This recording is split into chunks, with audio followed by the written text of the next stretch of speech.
और कोई अच्छी चीज़ दिखाएं ना। ये क्या चीज़ है? ये दिखाएं, ये वाला शीशा जिसमें बटन लगे हुए हैं। अच्छा, इस ये 1500 का बताया आपने।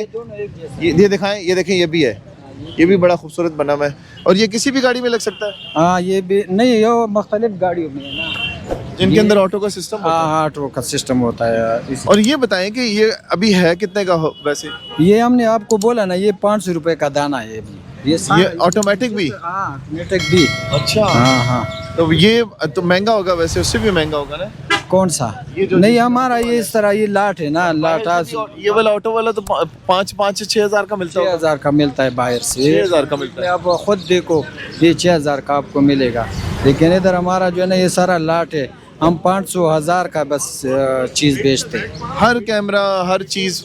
ये कैमरा का तो मुख्तलिफ रेट है ना। अच्छा। हाँ उसका तो मुख्तलिफ रेट है। अच्छा, तो ये है जी। यहाँ पे देखें, अब ये जो चीज़ें कह रहे हैं कि यहाँ पर जो मिलती हैं 500, 1000, 1500 की, वो बाहर आप मार्केट से लेने जाएंगे नहीं तो आपको 5,000, 6,000, कम से कम जो है वो 3,000 रुपये की मिल रही होती है।